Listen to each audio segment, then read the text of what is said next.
नमस्कार दोस्तों, स्वागत है एक बार आपका फिर से भारत समाचार के इस खास कार्यक्रम में जो आधारित है सत्ता की कानाफूसी चर्चा और गपशप पर। तो तमाम सारी रोचक और चटपटी खबरें हैं, तो शुरू करते हैं पावर सेंटर।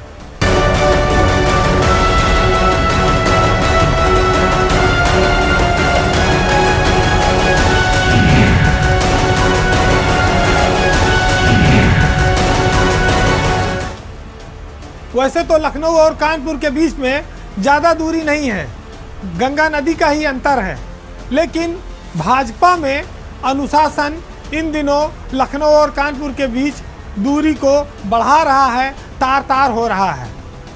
मामला गंगा किनारे उस पार के ज़िले कानपुर का है, जहां पर भाजपा नेताओं के बीच घमासान मचा है। लखनऊ से लेकर दिल्ली तक राजनीतिक गलियारों में जो विधानसभा के अध्यक्ष हैं सतीश महाना और सांसद सत्यदेव पचौरी, सांसद देवेंद्र सिंह भोले, इन लोगों के बीच एक अदावत की चर्चा जोरों पर है। जानकारों का मानना है कि 8 बार के विधायक सतीश महाना अब केंद्र की राजनीति में शिरकत करना चाहते हैं, वहां जाने की शायद वो इच्छा रखते हैं। इसी मंशा से इन दिनों वह कानपुर में काफ़ी सक्रिय चल रहे हैं। चूँकि वह संवैधानिक पद पर है और कानपुर में विकास की बैठकें ले रहे हैं, इसको लेकर उनकी पार्टी के 2 सांसद इससे नाराज हैं, वो इस पर सवाल खड़े करते हैं। कानपुर के सांसद सत्यदेव पचौरी, अकबरपुर के बीजेपी सांसद देवेंद्र सिंह भोले, महाना की इन दोनों मीटिंगों से उन्होंने अपने को अलग रखा, शिकायत की मुख्यमंत्री से और दिल्ली के शीर्ष नेताओं से भी। आपको याद होगा कि विधानसभा अध्यक्ष सतीश महाना ने पिछले दिनों कानपुर में एक समीक्षा बैठक बुलाई थी, जिसमें भाजपा एक तरह से 2 फाड़ नजर आई। मंडलायुक्त कार्यालय में ये बैठक हुई, जिसमें कई सारे विधायक और नगर की मेयर ये भी बुलाई गई, लेकिन ये दोनों सांसद उस बैठक में नहीं गए। इससे पहले भी पिछले नवंबर के महीने में सतीश महाना ने अफसरों की एक मीटिंग की थी, उस समय भी इसका बहुत विरोध हुआ था।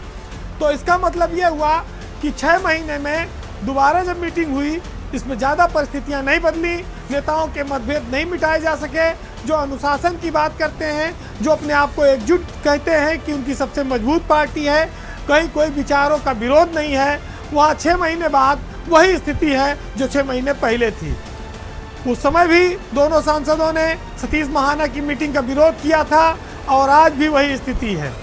आज स्थिति और थोड़ी बढ़ इसलिए गई है नाराजगी, क्योंकि कानपुर के मेयर के टिकट को लेकर 2 गुटों में जो घमासान हुआ, उसमें महाना की जीत हुई और उन्होंने दोबारा से प्रमिला पांडे को मेयर का टिकट दिलाया। सत्यदेव पचौरी की बेटी नीतू सिंह भी टिकट की दावेदार थी, लेकिन महाना की पैरवी के चलते उनको टिकट नहीं मिल पाया। अब स्वाभाविक है कि ऐसे में नेताओं की तकरार और बढ़ेगी।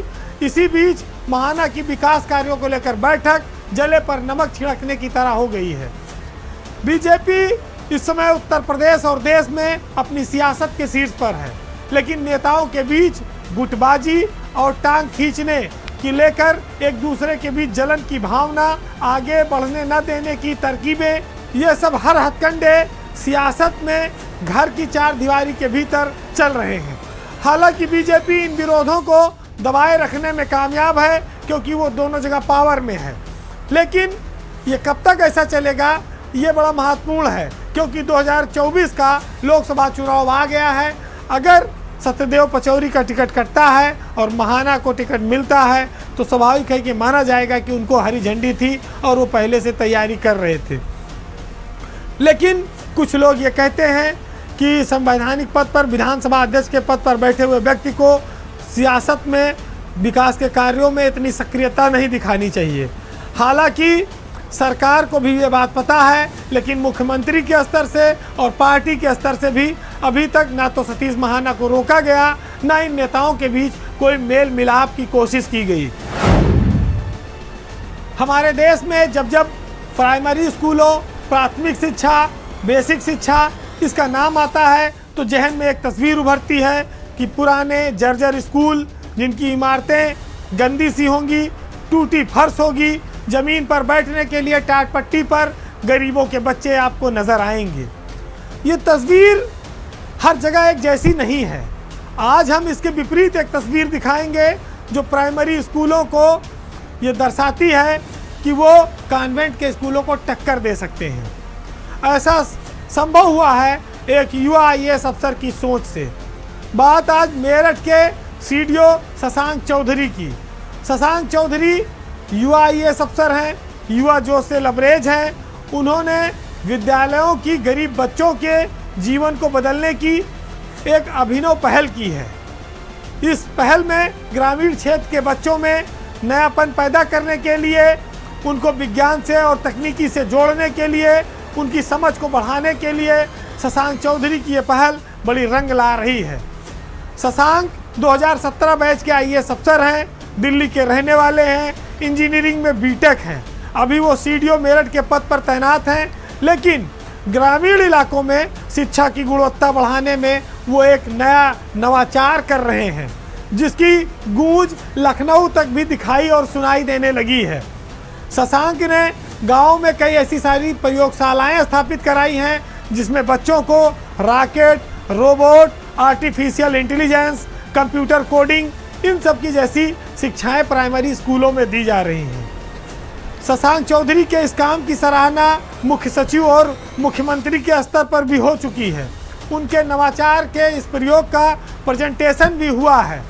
सबसे बड़ी बात यह है कि जो गरीब बच्चे हैं, जिनके पास संसाधन नहीं है, जिन्होंने कभी रॉकेट नहीं देखा है, अंतरिक्ष के बारे में जानते नहीं, कंप्यूटर नहीं देखा, छुआ नहीं, उन सबको तकनीकी के माध्यम से मजबूत बनाना, जागरूक बनाना, हुनरमंद बनाना और ऐसे युवा तैयार करना जो भविष्य में कॉन्वेंट के स्कूलों से मुकाबला कर सकें, उनसे घबराए नहीं। एक नौजवान अफसर के इस प्रयास की जितनी तारीफ की जाए कम है। शशांक चौधरी ने अब तक मेरठ में करीब 50 विद्यालयों में ऐसी प्रयोगशालाएं स्थापित कराई हैं। इनसे करीब हजारों बच्चे लाभान्वित भी हुए हैं। इन प्रयोगशालाओं में ड्रोन की तकनीक, VR टेक्नोलॉजी, इन सब का भी उपयोग होता है, जिससे बच्चों के कौशल में वृद्धि होती है। इसके लिए जो वहाँ शिक्षक हैं उनको भी तकनीकी रूप से दक्ष किया जा रहा है, उनको भी ट्रेनिंग दी जाती है। सरकारी स्कूलों में जब बच्चे जाते हैं इन कमरों में तो उनको नासा के लैब जैसा अनुभव ग्रामीण बच्चों को होता है। उनके लिए बड़ी कल्पना से परे की चीज़ थी, क्योंकि ना तो गांव में उतनी अच्छी बिजली की व्यवस्था है, ना उनके माँ बाप के पास इतना पैसा है कि वो किसी हाई क्लास के कॉन्वेंट प्राइवेट स्कूल में उनको एजुकेशन दिला पाएँ। ऐसे में बिजली की व्यवस्था की काट निकालने के लिए शशांक ने सोलर पैनल स्थापित कराए और शिक्षकों को और जो मटेरियल और सिस्टम की जो आवश्यक ज़रूरतें थी उनको CSR फंड के माध्यम से लोगों से सहयोग लेकर ये सब चीज़ें प्रयोगशालाओं में स्थापित कराई गई। CDO शशांक चौधरी का लक्ष्य है कि वो 50 विद्यालयों से बढ़कर 75 तक में ऐसी प्रयोगशालाएं स्थापित करें, जिससे हमारे बच्चे, गरीबों के बच्चे आने वाली भविष्य की चुनौतियों से प्रतियोगी रूप से खुद को सक्षम महसूस करें। अब आप सोचिए, एक नौजवान जिसकी नौकरी 5 साल की हुई, वो ईमानदारी के किस सोच, विचार और शिखर पर है। जो लोग शुरुआती दौर से पैसा कमाना और बेईमानी, भ्रष्टाचार को अपने जीवन का उद्देश्य बनाए रखते हैं, बहुत सारे ऐसे IAS अफसर हैं, उन सब के लिए शशांक एक उदाहरण है। जो पढ़कर आए, हिंदुस्तान की सबसे बड़ी सेवा में आए और आज उस सेवा के माध्यम से देश के सबसे गरीब तबके के कमज़ोर बच्चों को, गरीबों को दुनिया की सैर कराने की इच्छा रखते हैं। उनको दुनिया के मुकाबले शिक्षा में लड़ने के लिए तैयार कर रहे हैं। ये बहुत बड़ा काम है।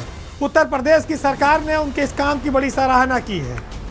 योगी सरकार में ऐसे नौजवान अफसर एक मील का पत्थर स्थापित कर रहे हैं और साथ ही वो ये दर्शाते हैं कि उनकी जो विल पावर है, जो उनका जज्बा है, उनके लिए पैसा मायने नहीं रखता है, उनके लिए भावनाएं बड़ी हैं जो उन्होंने जीवन में खुद झेला है, देखा है, महसूस किया है। शशांक के इस प्रयास की निश्चित ही तारीफ होनी चाहिए।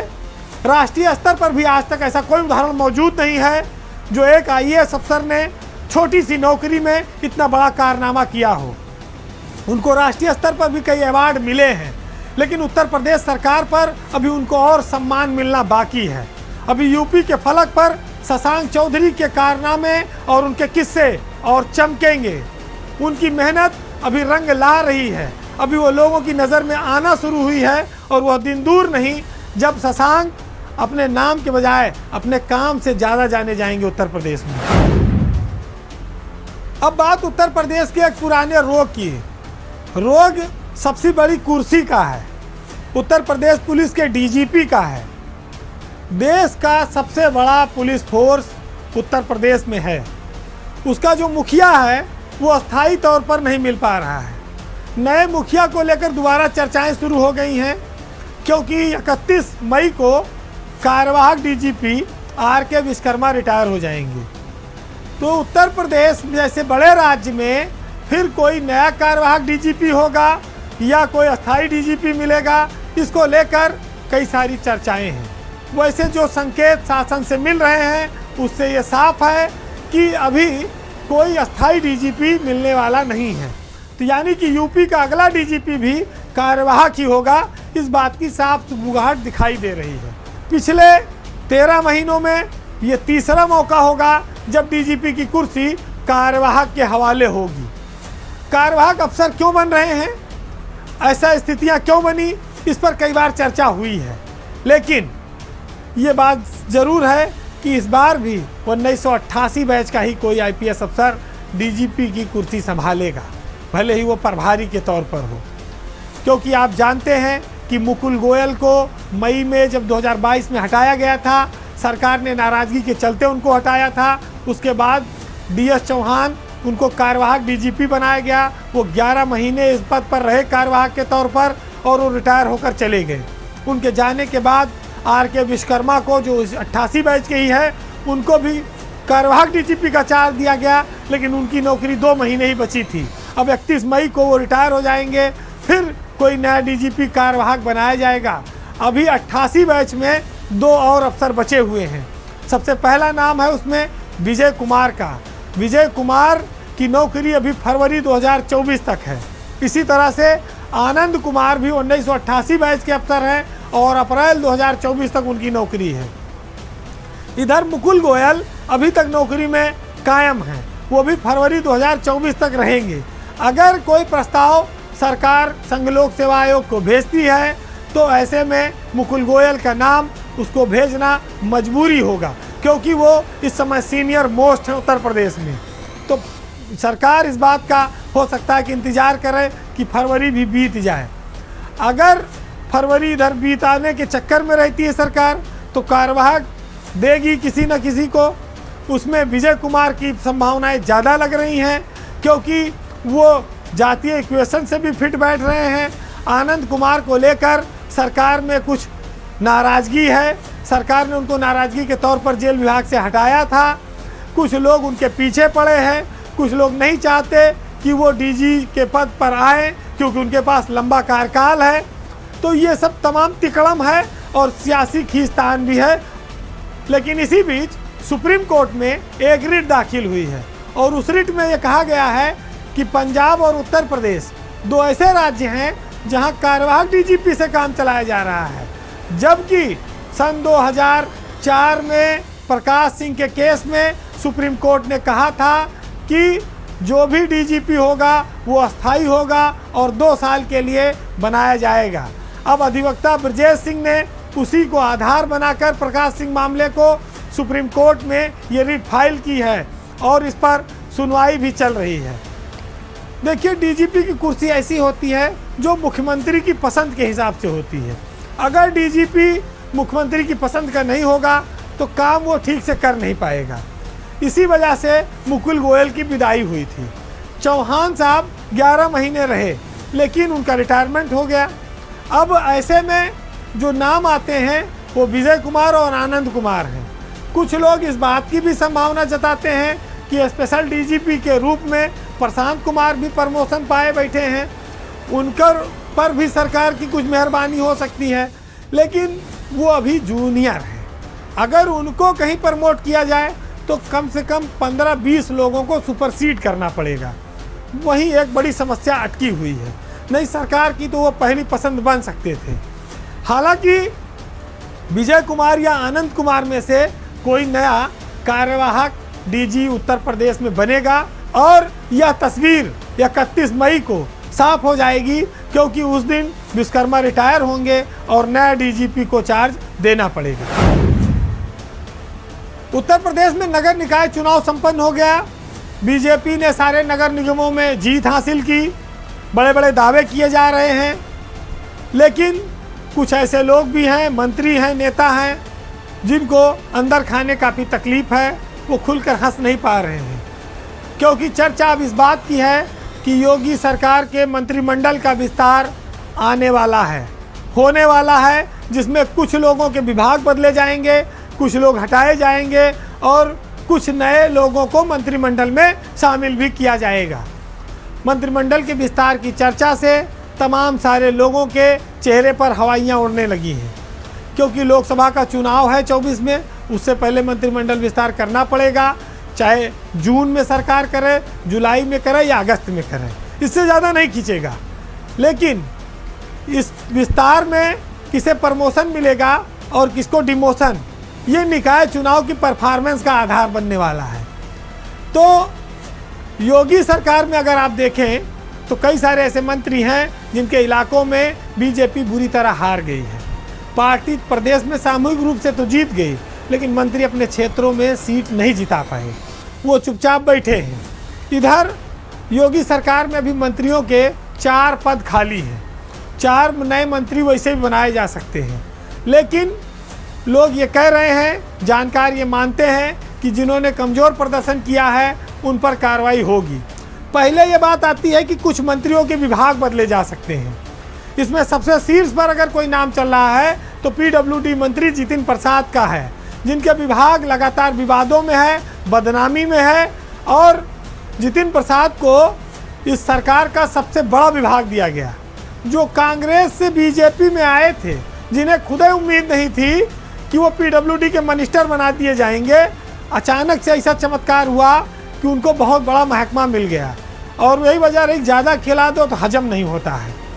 अब उनकी बदनामी उनके विभाग की लगातार जारी है, 1 साल हो गया, तो स्वाभाविक कयास लग रहे हैं कि उनको अब कोई दूसरा विभाग सरकार देगी।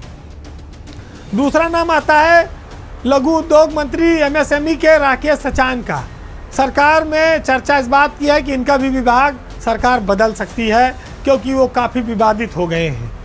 तीसरा नाम दिनेश सिंह का है, जो मंडी और उद्यान के मंत्री हैं। इनके भी विभाग बदलने की चर्चा है। यहाँ पर उनके रायबरेली में कांग्रेस जीत गई।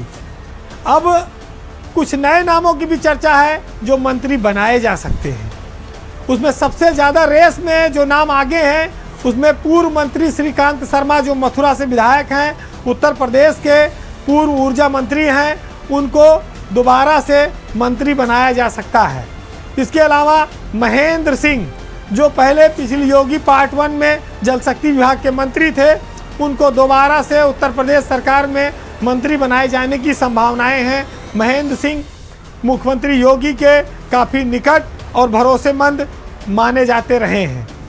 श्रीकांत शर्मा और महेंद्र सिंह के बाद एक सबसे प्रबल दावेदारी और लखनऊ से है सरोजनी नगर के विधायक राजेश्वर सिंह की। राजेश्वर सिंह अपनी नौकरी छोड़कर आए थे ईडी की, और उनकी नौकरी 11 साल बची थी। उनको बीजेपी ने टिकट देकर विधायक बनाया है, लेकिन उनकी जो कार्यशैली है, जो वो अपने क्षेत्र में काम कर रहे हैं, इससे लगता है कि वो उनको अभी आगे जाना है और उत्तर प्रदेश में वो मंत्री बनाए जा सकते हैं। इसकी बड़ी संभावनाएं हैं, क्योंकि उनका लखनऊ से लेकर दिल्ली तक कनेक्शन काफ़ी बेहतर है और जनता के साथ उनके अपने क्षेत्र की कनेक्टिविटी भी बढ़िया उन्होंने बनाई है। एक और नाम मुख्यमंत्री के क्षेत्र से मंत्री बनने वालों की रेस में है फतेह बहादुर सिंह का। पूर्व मुख्यमंत्री के बेटे हैं फतेह बहादुर सिंह, वो उत्तर प्रदेश में पहले वन मंत्री एक बार रह चुके हैं मायावती की सरकार में, उनको भी इस विस्तार में मंत्री बनाए जाने की संभावनाएं हैं। एक और महत्वपूर्ण जिला है अयोध्या, जहां से सरकार किसी एक को मंत्री, राज्य मंत्री स्तर का ही भले, लेकिन बना सकती है, एक मैसेज देना चाहती है धार्मिक महत्व को देखते हुए, क्योंकि बनारस का कोटा पूरा हो चुका है, अयोध्या छूटा हुआ है। इसके बाद बुंदेलखंड के इलाके को भी लोकसभा चुनाव से पहले एक सौगात मिल सकती है, वहाँ से भी कोई एक आध मंत्री बनाया जा सकता है। सियासत में इक्वेशन बनते और बिगड़ते रहते हैं। योगी सरकार में कुछ मंत्रियों का जाना भी हो सकता है, क्योंकि उनको लोकसभा का टिकट दे सकती है सरकार, उनको इस बहाने भी हटा सकती है, तो कई लोगों की और लॉटरी भी लग सकती है। लेकिन कुछ लोगों के विभाग भी बदलकर उनको संदेश दिया जा सकता है कि आप संभाल नहीं पाए, हटो, अब दूसरे को करने दो। और कुछ नए नाम हमने आपको बताए कि इनकी भी लॉटरी लग सकती है, इनका भी भाग्योदय दोबारा से कुछ लोगों का हो सकता है। बहरहाल सत्ता और भूख, ज़रूरत, इसके बीच बड़ा अंतर है। हमारे देश में राशन पर तो भाषण होते हैं बहुत, लेकिन भाषण पर कभी राशन नहीं मिला है। तो आज हम आपको नदीम फर्रुख की इन कुछ लाइनों के साथ छोड़ जाएंगे। सुनिएगा कि हाथों को कसकोल बनाए बैठे हैं, भूखे बच्चे गोल बनाए बैठे हैं। आप हंसी प्याले से धोखा मत खा जाना, वो जहरीला घोल बनाए बैठे हैं, और उसकी कोशिश है बिकने पर मजबूर हो हम, और हम खुद को अनमोल बनाए बैठे हैं। नमस्कार।